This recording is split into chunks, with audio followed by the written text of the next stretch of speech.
Assalamualaikum warahmatullahi wabarakatuh. Balik lagi bareng kami di Pokari Podcast Cari-Cari Ilmu. Nah, di episode kali ini tentu aja aku sama Irfan ditemani oleh Menteri Perminyakan Himahi, yaitu ada Mbak Resi. Halo Mbak Resi. Makasih Mbak Resi sudah datang. Iya, sama-sama. Terima kasih juga atas kesempatannya. Ya, sebuah kehormatan nih teman-teman. Dari Himahi sendiri kedatangan Menteri Perminyakan.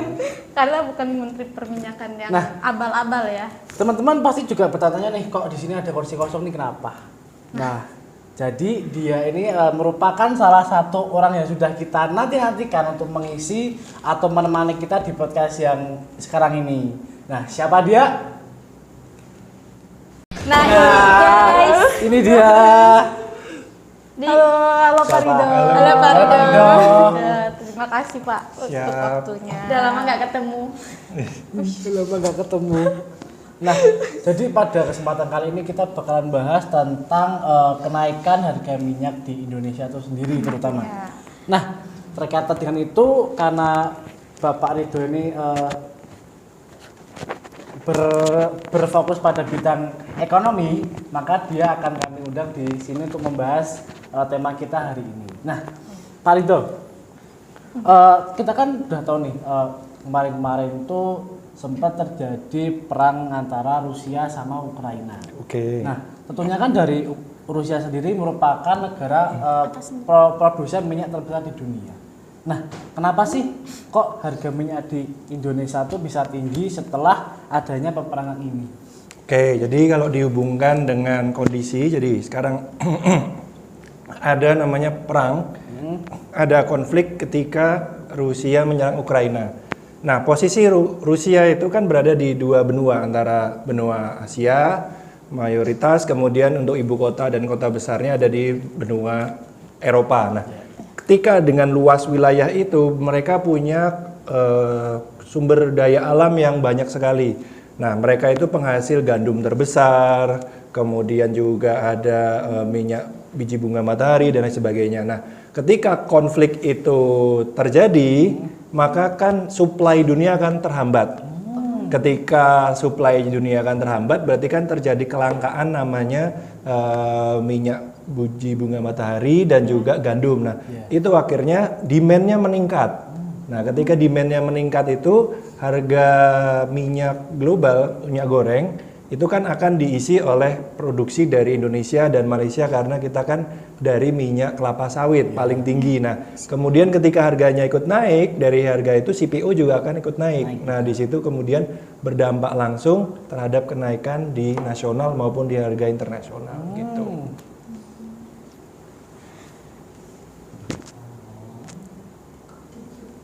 Iya, terus kan tentu aja kan hal itu tuh bikin berdampak kan ke banyak negara ya Pak. Nah, salah satunya tuh Indonesia juga berdampak pada minyak goreng. Nah, dengan kenaikannya itu sendiri tuh kan menimbulkan keresahan kan bagi masyarakat karena ada kayak kenaikan minyak goreng tuh membuat masyarakat Mengalami seperti peristiwa panic buying gitu Pak, yang terjadi pada masyarakat. Tentunya di Indonesia sendiri kan kita tahu bahwa masyarakat di Indonesia itu istilahnya kita belum siap untuk menghadapi situasi yang tiba-tiba datang gitu Pak. Salah satunya itu panic buying itu sendiri gitu. Dan nggak sedikit dari orang-orang di sekitar saya yang mengalami panic buying, mereka tuh menyetak stok ketersediaan minyak goreng seperti di minimarket dan pasar-pasar gitu. Karena adanya panic buying itu kan jadi yang seharusnya ada keterlangkaan minyak goreng itu kan otomatis kenaikan harganya jadi naik. Dan pemerintah kan sudah menghimbau masyarakat bahwa ada 100.000 liter minyak goreng gitu, itu harus merata menyeluruh gitu di suatu daerah. Tapi gara-gara masyarakat kita mengalami panic buying, ketersediaan minyak goreng itu tidak merata bagi masyarakat gitu Pak. Jadi ada yang tidak kebagian minyak goreng itu sendiri gitu. Bagaimana Pak Rindo untuk merespon hal tersebut? Jadi sebenarnya kan kita ngeliat dulu nih teman-teman, kondisi di Indonesia itu kan tidak semuanya ekonominya, terutama untuk penjualan, distribusi itu kan tidak semuanya dilakukan oleh pemerintah. Ada produsen, ada distributor dan lain sebagainya. Nah, mereka itu biasanya punya asosiasi dari produsen, dari distributor, dari penjual retail dan sampai turun ke bawah sampai ke pasar dan sebagainya.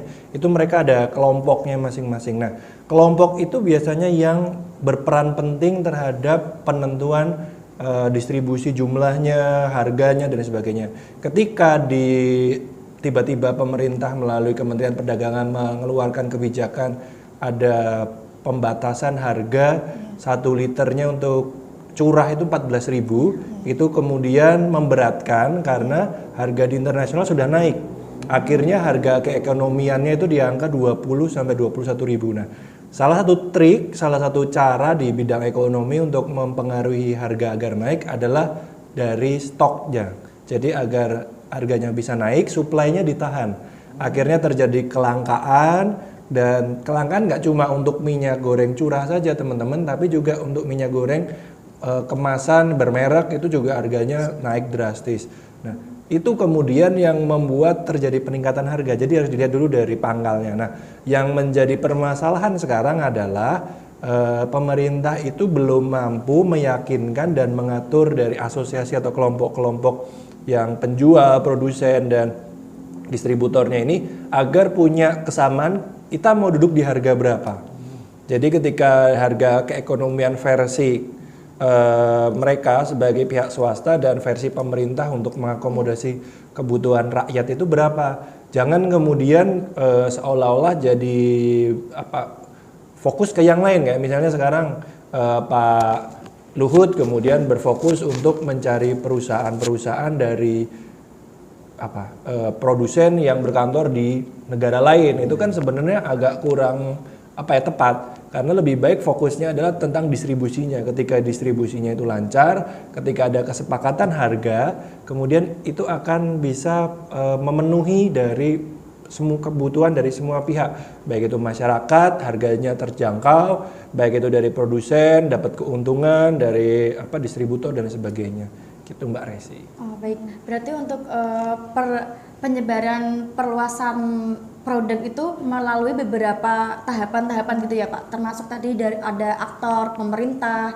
pihak-pihak yang terkait seperti perusahaan-perusahaan gitu. Nah, kenapa ada perbedaan-perbedaan itu dalam menyebarkan produk itu Pak? Apakah tidak hanya bisa yang dilakukan dari yang berfokus pada perdagangan, misal Menteri Perdagangan, apakah itu tidak berlaku hanya Kementerian Perdagangan saja? Kenapa harus ada aktor-aktor lain yang terlibat gitu? Ya. Karena mungkin, maaf ya Pak, ya, karena mungkin adanya aktor-aktor lain itu dapat menimbulkan perspektif berbeda dari masyarakat. Kenapa kalau dari sini harganya segini, tapi kalau dari sini harganya segini, dan mereka akhirnya mengalami kebingungan gitu Pak. Ini yang seharusnya saya mendapatkan minyak goreng harga segini, kenapa kalau dari kebijakan ini berbeda gitu? Ntar ada kebijakan baru lagi yang menetapkan harga seperti ini gitu. Kenapa nggak satu kebijakan aja gitu agar masyarakat juga tetap menjangkau perdagangan dan ketersediaan minyak goreng tersebut gitu Pak. Oke, jadi kan kita perlu melihat juga wilayah kita yang luas sekali dengan jumlah penduduk 273 juta. Itu kalau kita hanya menggunakan satu pendekatan mungkin agak sulit buat tidak pemerintah. Gitu ya, iya, jadi kemudian beberapa cara yang dilakukan adalah kemudian pemerintah melakukan secara perlahan dulu, jadi ditetapkan harganya dulu. Tapi ketika harganya itu masih tetap tinggi, kemudian pengusaha masih resisten, kemudian melakukan ancaman dan sebagainya. Nah, ketika kemudian masih belum berhasil, kemudian turunlah dari Kejaksaan Agung mengusut dari kepolisian dan sebagainya. Ada ditemukan berapa ratus ribu itu liter, kemudian ada penangkapan dari Ditjen dari Kementerian. Nah, itu kemudian cara karena kita memang perlu tahu kita bukan negara seperti Cina. Kita berbeda dengan Kuba, kita berbeda dengan Korea Utara atau negara-negara yang lain yang pemerintah itu punya tekanan langsung bisa menjadi aktor utama. Jadi karena memang pola di ekonomi kita itu adalah ekonomi campuran. Pemerintah sebagai regulator, yaitu pembuat kebijakan atau pengatur. Kemudian yang menjalankan itu adalah dari masyarakat atau swasta atau pelaku usaha. Nah, ketika harganya tinggi dan tetap tetap mahal, kemudian pemerintah melakukan operasi pasar. Nah, operasi pasar itu baru bisa dilakukan ketika kondisi darurat. Jadi tidak bisa dalam setiap hari tiba-tiba ada operasi pasar gitu, karena kan penjual-penjual, produsen, kemudian juga para pihak swasta kan pasti akan marah karena rugi kok harganya anjlok dan sebagainya.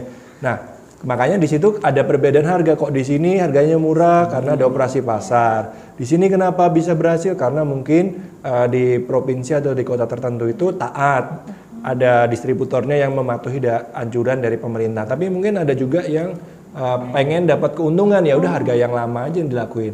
Nah, yang terjadi kan sekarang harganya tetap mahal, bahkan yang harga minyak kemasan pun bermerek pun juga lebih mahal sekarang, jauh lebih mahal. Kalau kita ngelihat stoknya pun masih terbatas. Jadi sebenarnya PR-nya ini istilahnya kayak kita tuh masih bingung masalahnya tuh di ujung atau di pangkal. Jadi masih agak pemerintah, makanya sekarang kan Pak Luhut jadi tim lagi kan. Nah, harapannya beliau bisa menuntaskan sebenarnya masalahnya di mana. Apalagi kemarin kalau tidak salah kan beliau rapat nih di Bali. Nah, kita tunggu aja hasilnya, semoga ada gebrakan, ada tindakan nyata agar ketersediaannya itu ada, tercukupi, harganya juga bisa terjangkau gitu. Kemudian kan tadi bahas masalah kebijakan-kebijakan kayak gitu ya Pak. Menurut Pak Ridho sendiri, kebijakan yang dikeluarkan oleh pemerintah itu udah efektif gak sih Pak untuk di masyarakat saat ini? Kayak kebijakan yang dikeluarkan pemerintah mampu mengurangi keresahan masyarakat, mungkin mampu menurunkan harga, seperti itu. Kalau jujur memang harga sekarang kan masih mahal. Untuk masyarakat biasa, apalagi teman-teman mahasiswa itu kan agak keberatan dengan harga seperti itu, apalagi yang biasa masak, kemudian mungkin punya usaha dan sebagainya. Nah, yang menjadi PR adalah sekarang subsidi yang diberikan oleh Pak Jokowi sebagai presiden itu kan hanya terbatas. Akan lebih baik daripada kita berfokus pada subsidi yang membebani APBN, harganya itu tadi yang ditekan dan suplainya yang diatur. Jadi kalau mau baik, misalnya nih kita produksi CPO setahun berapa, dari berapa perusahaan itu share-nya. Kemudian direncanain kira-kira mau diekspor berapa. Nah, ketika nanti mereka berharap dengan harga internasional, ya mereka ekspor saja. Mereka bisa ekspor ke India, bisa ekspor ke negara-negara lain yang demand-nya juga tinggi. Harganya mengikuti harga internasional. Nah, baru kemudian untuk yang di domestik dibuat kesepakatan, atau kalau memang dibuat formatnya seperti distribusi minyak bensin gitu, bahan bakar minyak. Jadi ada namanya penugasan, sudah ditentukan harga Pertamax itu ditetapkan bebas untuk harga pasar. Kemudian yang Pertalite, kemudian Dexlite dan sebagainya itu ditetapkan harganya berapa. Nah, itu bisa formatnya seperti itu. Tetapi tahu sendiri karena di Indonesia terlalu banyak ahli, terlalu banyak pakar, terlalu banyak politisi yang berbicara. Akhirnya masyarakat ini juga bingung arahnya mau kemana. Nah, akan lebih baik mungkin langsung ditetapkan saja, ada kesepakatan tanpa harus berlama-lama, karena kan sebentar lagi adalah momennya untuk hari-hari raya besar, kemudian nanti ada libur anak sekolah dan sebagainya. Itu pasti kebutuhan juga banyak gitu. Mengenai kebijakan-kebijakan yang sudah diterapkan pemerintah Pak, tadi sempat ditanyakan sama Mbak Diah, apakah kebijakan yang dikeluarkan oleh pemerintah itu efektif apa enggak? Saya sempat membaca bahwa kebijakan pemerintah dalam menangani situasi kenaikan dan kelangkaan harga minyak goreng di Indonesia itu ada kebijakan dari pemerintah yang gagal, dan bagaimana Pak Ridho menanggapi kebijakan pemerintah yang gagal tersebut? Sebenarnya nggak gagal sih, cuma mungkin belum tepat sasaran aja, belum menyeluruh dan belum signifikan dampaknya. Jadi kalau kita berbicara kan keberhasilan itu indikatornya ada beberapa. Dan salah satu indikator yang paling besar adalah signifikansinya. Jadi perubahannya itu kira-kira tepat sasaran nggak, berdampak besar nggak. Nah, Yang menjadi permasalahan adalah kan sekarang harganya tetap mahal nih, stoknya tetap nggak ada. Nah, kalau begitu yang dikhawatirkan adalah nanti jatuhnya kita bukan lagi fokus ke pemenuhan domestik, tapi jatuh jadi eksportir. Nah, kalau eksportir kan jadi masyarakat jadi semakin susah. Karena kalau kita bicara minyak goreng itu kan mostly bahkan sampai produk roti itu ada menggunakan minyak goreng dan sebagainya. Jadi dapat dikatakan itu cukup urgent, cukup penting gitu. Nah, untuk mengatasinya mungkin semakin banyak operasi pasar. Jadi kalau tadi bantuan presiden tadi kan untuk khusus yang keluarga harapan yang mungkin kurang mampu. Tapi untuk teman-teman mahasiswa, untuk masyarakat umum itu kan harganya masih kesulitan tuh, masih tinggi. Nah, mungkin operasi pasarnya semakin digencarkan sambil menunggu keputusan resmi. Nah, setelah itu baru kemudian misalnya mendorong dari pihak swasta ini mungkin bisa mengakali dengan efisiensi. Jadi dengan mendorong berbagai pelaku usaha yang awalnya nih nggak terjun di bidang minyak goreng, kemudian bisa menjadi penjual, karena biasanya kalau di ekonomi itu ketika supply-nya itu terjaga, maka harga akan turun dengan sendirinya. Nah, caranya dengan menurunkan gimana ya? Semakin banyak pemain yang turun ke situ yang memproduksi dan menjual, maka supply-nya akan semakin banyak. Nah, makanya harganya akan semakin turun gitu, teman-teman. Terus untuk Marido sendiri kan tadi kan udah banyak kan bahas tentang berbagai kebijakan pemerintah tuh yang tadi ada sempat bilang gagal, bukan gagal mungkin kurang tepat sasaran. Nah, mungkin dari Pak Andra sendiri nih, ada nggak sih kayak pendapat sendiri dari Pak Ridho untuk mungkin untuk menangani kenaikan harga minyak ini di Indonesia? Oke, jadi kalau dihubungkan dengan di hubungan internasional teman-teman, jadi ada beberapa pendekatan. Kalau saya menggunakan pendekatan dari namanya geoekonomi. Jadi kan kita itu sebagai produsen minyak terbesar di dunia, nomor satu, disusul untuk CPO maksudnya, kemudian disusul Malaysia. Nah, daripada kemudian kita istilahnya mengorbankan domestik, seharusnya juga kita kan punya kalau nggak salah ada namanya RSPO, jadi salah satu lembaga di tingkat internasional dari pihak pemerintah yang juga ikut di situ. Nah, itu mungkin kita bisa membuat kesepakatan atau penentuan harga. Jadi kalau mengacu dari minyak bumi, itu kan harganya ada macam-macam kelasnya, ada brand minyak apa minyak. Nah, bagaimana kalau misalnya dari Indonesia, kalau kita memang kesulitan membuat kesepakatan dengan Malaysia, misalnya Mas Irfan, kita menetapkan sendiri nih harga minyak ekspor Indonesia sekian. Nanti ketika kita sebagai nomor satu menetapkan harganya mungkin murah, kan pasti mau nggak mau akan turun sendiri gitu.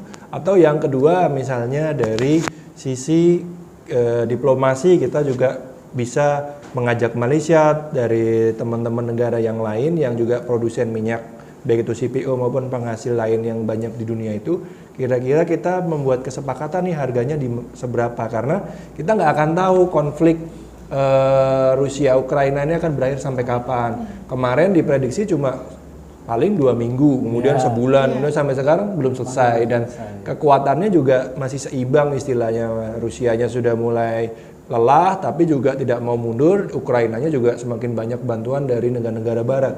Nah, kalau kita melihat posisi Rusia dan Ukraina sebagai istilahnya lumbung sumber daya alam, terutama juga untuk kebutuhan pokok global, itu cukup mengancam ketahanan pangan dari berbagai bidang termasuk di minyak goreng ini. Makanya dari domestik tadi sudah dibahas, dari internasional. Nah, mungkin kita juga bisa memanfaatkan peluang di G20 besok ketika Presiden Ukraina kemarin mengatakan belum bisa hadir.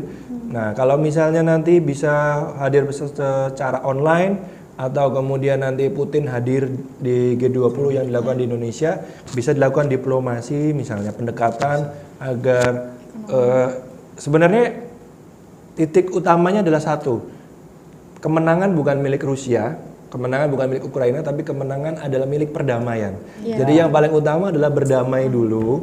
Kita tidak usah berbicara siapa yang menang, siapa yang kalah, negara mana yang mendapatkan wilayah apa, negara mana yang kehilangan wilayah mana. Nah, kita berbicara adalah untuk dunia. Nah, makanya untuk peranan dari pemerintah ini sekarang cukup cukup penting sekarang ketika kita juga masuk ke negara yang diperhitungkan. Makanya kita perlu punya pendekatan dari berbagai tingkatan, baik itu di domestik, baik itu diplomasi bilateral, multilateral, global. Kita harus menggunakan itu karena mau nggak mau kalau tidak keuangan APBN negara kita dan rakyat kita lah yang akan dikorbankan ketika membiarkan begitu saja jangka panjangnya. Gitu Mas Irfan, Mbak Dia, Mbak Resi. Ya berarti perang ini perang Rusia dan Ukraina ini sangat berpengaruh besar ya terhadap dunia internasional. Mungkin seperti itu. Mas Irfan masih ada yang mau ditanyakan? Mbak Resi mungkin masih ada? Mau nanya satu lagi ke Pak Rido boleh? Boleh. Ini banyak pertanyaan Ini lebih ke pendapat dari dosen kita yang berfokus pada bidang ekonomi, mungkin lebih tahu gitu bagaimana respon Pak Rido mengenai situasi ekonomi internasional, terutama di Indonesia sendiri akibat dari perang Rusia Ukraina dan sebagainya. Pada akhir-akhir ini seperti apa gitu? Sejujurnya teman-teman, jadi sekarang itu pemerintah itu bisa dibilang kewalahan karena anggaran kita itu mayoritas kemarin tersedot banyak untuk penanganan COVID, pembelian vaksin dan lain sebagainya. Nah, akibatnya apa? Bidang ekonomi itu kemudian menjadi kurang diperhatikan dan tiba-tiba ketika vaksin sudah tersedia, masyarakat sudah kembali bekerja, ekonomi berputar, tiba-tiba harganya naik. Nah, kemudian dalam beberapa tingkatan, dalam beberapa bidang kelihatan pemerintah cenderung seperti kewalahan karena tidak bisa meyakinkan pengusaha, tapi juga tidak bisa menjamin kebutuhan dari masyarakat. Makanya di situ kelihatan bahwa beberapa hal itu kemudian meningkat. Nah, yang di sisi yang lain juga yang perlu diperhatikan adalah sebenarnya kalau secara politik kita ini kan masuk di era periode kedua. Jadi di periode kedua presiden itu di banyak negara kecenderungannya biasanya akan lebih lemah, akan lebih lebih lamban begitu. Nah, lebih bergantung juga bukan Pak? Nah, itu kemudian melihatnya jadi semangat untuk pendekatan ke rakyat itu menjadi mungkin kesannya seperti kurang, tapi meskipun itu juga pemerintah juga melakukan banyak hal, hanya saja mungkin karena masyarakat sudah melihat nanti kan mau ada pemilu lagi nih, ada sudah tinggal 2 tahun lagi, jadi mereka sudah ancang-ancang, mungkin istilahnya mereka cuek dengan anjuran dari pemerintah saat ini. Padahal kalau kita bicara sebulan aja butuh berapa liter minyak goreng. Kalau dihitung sampai Oktober 2024 ketika pemilu besok butuh berapa puluh liter, harganya berapa juta rupiah gitu kan. Nah itu kan dikali 270 juta itu kan mahal, uangnya banyak sekali. Apalagi kalau harus dilakukan subsidi, bantuan dan sebagainya. Itu membebani APBN. Nah, makanya kemudian sebenarnya yang dibutuhkan itu keseriusan teman-teman, keseriusan, ketegasan, dan kalau memang tidak bisa ya pasti pemerintah kan ada pendekatan tertentu, deal atau mungkin ada sanksi, kan mereka itu kan regulator, mereka yang membuat aturan, mereka yang memberikan izin, mereka yang mengatur sedemikian rupa. Nah, ketika ada yang melanggar ya mereka bisa menggunakan fungsi itu untuk memberikan punishment, tekanan kepada pelaku usaha agar tidak hanya mengejar keuntungan karena seolah-olah selama 2 tahun puasa, rugi dan sebagainya, tiba-tiba sekarang ekonomi meningkat, mereka ambil untungnya, ambil cuannya luar biasa, kemudian yang dikorbankan adalah rakyat banyak gitu.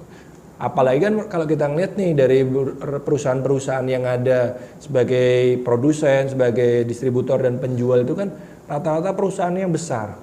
Mereka sudah raksasa, omsetnya udah triliunan dan sebagainya.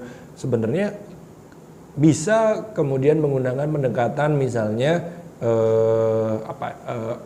kemudian bantuan sosial. Jadi kalau pemerintah tidak mampu, kenapa enggak mereka yang dirangkul? Jadi mereka istilahnya memberikan tanggung jawab sosial gitu. kepada masyarakat dengan harga yang sudah ditetapkan pemerintah. Nah itu disebarkan, misalnya nanti perusahaan A ini megang regionnya Jabodetabek, kemudian ini nanti Jawa Tengah, ini Jawa Timur. Tapi balik lagi, mau nggak mereka, pemerintah bisa nggak meyakinkan. Tapi kalau saya yakin sebenarnya pemerintah bisa, hanya karena urusannya dari kementerian itu kan banyak, gak cuma minyak goreng, ada urusan-urusan yang lain. Nah itu kemudian mungkin prioritas dan urgensinya itu yang perlu diperhatikan. Kalau ini selesai, pasti masalah yang berikutnya juga akan selesai. Gitu Mbak Resi. Satu lagi boleh nggak? Oke, terakhir.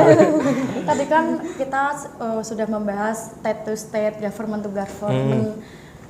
Gimana kalau kita meminta pendapat dari Pak Rido, kita sebagai masyarakat ini ketika menghadapi situasi seperti ini, karena kan tadi Pak Rido sempat bilang bahwa pemerintah nih mampu nggak melalui pendekatan kepada masyarakat agar masyarakat ini kayak bisa membuka pikirannya gitu loh Pak, bahwa kita tuh jangan stuck di situ aja, bahwa kita tuh bisa survive dan bisa berproses untuk lebih jauh lagi, jangan terlena dengan keadaan yang seperti ini gitu Pak. Bagaimana menurut Pak Rido pesan untuk masyarakat yang di seluruh dunia Indonesia, karena kita kan sebagai masyarakat juga kadang kita mengkritik habis-habisan pemerintah. Ternyata padahal masyarakat itu ada yang kayak dia karena pro ke pihak A, pro ke pihak B, gara-gara adanya kalau adanya persaingan gitu loh Pak. Nah, masyarakat itu lebih cenderung ke sini gitu. Mereka pro ke sini gitu. Nah, itu bagaimana Pak Rido melihat fenomena seperti itu agar masyarakat itu bisa berpikir lebih jauh lagi gitu loh Pak, untuk menghadapi situasi-situasi tertentu, terutama pada perubahan ekonomi yang ada di Indonesia dan krisis ekonomi juga seperti COVID-19 yang kita sempat menghadapi selama 2 tahun ini dan akhirnya kita bisa kembali offline lagi. Itu kan kita nggak gampang ya Pak, nggak mudah melalui hal peristiwa-peristiwa tersebut, kita harus bertahan. Nah itu kan masyarakat itu cukup kacau gitu, perspektif dari mereka tuh menjadikan kita kayak bermusuhan dan kita ada intimidasi dan sebagainya gitu. Nah, agar kita menjadi masyarakat yang lebih bijak lagi menghadapi situasi tertentu, bagaimana menurut Pak Rido? Karena ini merupakan suatu hal yang penting ya Pak untuk penonton kita dan kita semua yang ada di sini kan termasuk masyarakat gitu. Mungkin gitu aja sih Pak. Oke, bagus. Jadi intinya adalah kan COVID-19 itu kan sebenarnya krisis global. Penyakit yang sebenarnya mungkin kasusnya itu tidak secepat itu, tapi kita juga bersyukur adanya penyembuhan, adanya penemuan vaksin, itu juga lebih cepat, butuh 1,5 tahun saja kemudian itu bisa distribusikan, dan relatif selama 2 tahun itu langsung angkanya itu menurun drastis. Nah, yang paling penting adalah satu, yaitu kepanikan yang membuat permasalahan di segala krisis, entah itu bencana alam, ekonomi, krisis pangan, krisis penyakit dan sebagainya, itu adalah kepanikan. Nah, yang paling penting untuk menangani kepanikan adalah literasi teman-teman. Jadi cari tahu dulu, baca dulu dari sumber yang terpercaya, baik itu dari pemerintah, baik itu dari mungkin media massa yang valid, yang terkenal, yang kemudian bisa dipercaya gitu kan. Nah, setelah orang kemudian tahu kondisinya, bisa belajar, baru nanti masyarakat itu akan mulai paham kondisinya itu seperti apa. Nah, yang terjadi kan juga gitu, kita kemudian kenapa kita bisa bertahan cukup cepat dibandingkan negara-negara lain, itu kan karena sebenarnya pemerintahnya itu lumayan besar. Jadi kalau teman-teman mau tahu, kita itu punya hutang luar negeri ke Bank Pembangunan Cina itu besar sekali, sekitar 20 miliar US dollar untuk penanganan COVID. Nah, dari angka itu menunjukkan bahwa sebenarnya pemerintah itu tidak lepas tangan. Jadi teman-teman penonton semuanya, masyarakat, lebih bijaklah, jangan kemudian kita seolah-olah membabi buta mengkritisi, karena bisa jadi kebijakan yang dilakukan pemerintah itu tidak langsung dirasakan. Karena kan tingkatannya bertahap, berjenjang. Ada pemerintah pusat, ada pemerintah daerah, kemudian wilayah dan sebagainya. Nah, itu kemudian belum bisa dirasakan seketika. Tapi kalau kita berbicara dari permasalahan, itu sebenarnya nggak cuma negara Indonesia yang terdampak dari krisis COVID, krisis pangan. Itu juga bahkan kalau teman-teman tahu Sri Lanka itu sekarang sudah kolaps dan itu cukup lebih parah, bahkan lebih parah daripada kita. Nah, jangan sampai kemudian kita menjadi mereka. Karena apa? Karena masyarakatnya itu kemudian tidak percaya dengan pemerintah, menuntut perubahan dari pemerintah, kemudian pemerintahnya jadi mundur semua dan akhirnya deadlock, tidak ada yang menjalankan roda pemerintahan, uang saja tidak ada, yang paling berbahaya pada satu titik adalah tidak ada listrik dan rumah sakit tidak bisa beroperasi, obat tidak ada. Jadi kondisinya akan mengarah ke fail state, negara gagal. Nah, kalau kita masih jauh sebenarnya, yang penting adalah kita tidak panik, kemudian kita punya info pengetahuan yang benar, bukan hanya dari WA, bukan hanya dari TikTok, boleh dari TikTok, tapi mungkin dari yang mainstream, dari yang bisa dipercaya, dari YouTube atau dari mungkin berita-berita atau dari sumber jurnal, dari buku, itu boleh menjadi acuan, tapi jangan sampai percaya katanya. Harus tahu langsung, dipelajari. Kalau kita udah tahu, kita bisa mengambil pemahaman. Oh, jadi masalahnya gini. Kalau begitu, kita baru sebagai manusia pasti otomatis akan bisa beradaptasi. Karena sederhananya kita tidak akan mungkin mendapatkan cobaan kalau tidak sesuai kemampuan, pastikan. Jadi kita pun tentu pasti akan bisa melewati krisis apapun. Ketika kita sudah berhasil nih zaman dulu melewati penjajahan, kemudian ada kita berhasil kita berhasil melawan misalnya Belanda ketika di Papua, kemudian juga ada menyelesaikan konflik-konflik baik itu di domestik maupun di internasional. Nah, ketika masyarakat modern sekarang tentunya lebih siap, pemerintah juga punya pengalaman, punya standar, punya aturan. Nah, itulah yang sebenarnya perlu dilakukan. Yang terpenting adalah kita mau kerjasama nih. Jangan sampai pengusaha itu hanya mencari keuntungan, tapi juga masyarakat jangan hanya berteriak-teriak menyalahkan gitu. Bagaimana solusinya? Misalnya kita bisa membuat pendekatan langsung, misalnya memberikan saran, masukan, jangan kemudian pendekatannya cenderung destruktif atau kemudian membuat kekacauan dan sebagainya.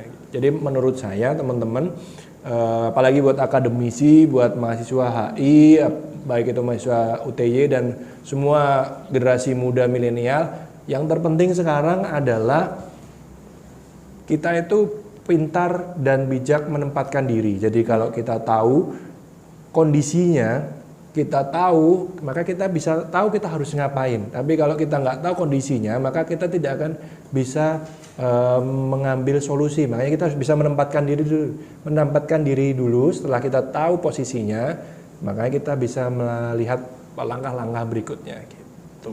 Jadi jangan asal kritik ya teman-teman. Betul, kritik boleh. Iya.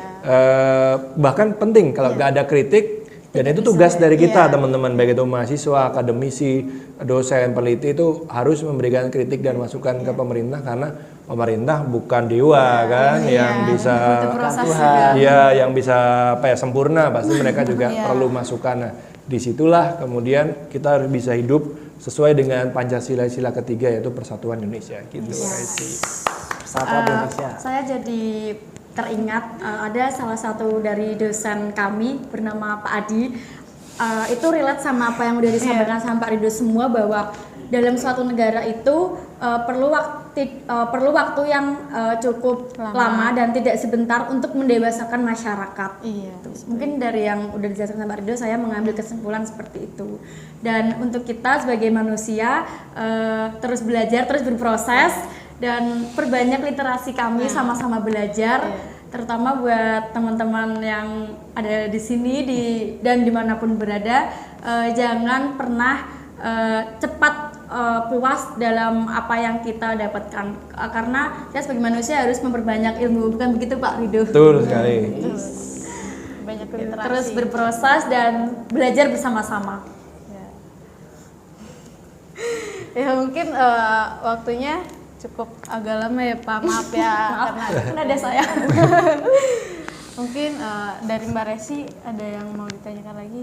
Tidak ada, cukup. Sangat memberikan insight buat kami ya. Iya. Dari Pak Rido yang aduh keren banget. Cukup dari saya. Terima kasih Pak Rido atas Ya, waktunya. sama-sama. Siang-siang kita Ya. ganggu untuk datang di Pokari. Tapi ini episode penutupan dari Himahi, pengurus Himahi angkatan 2019.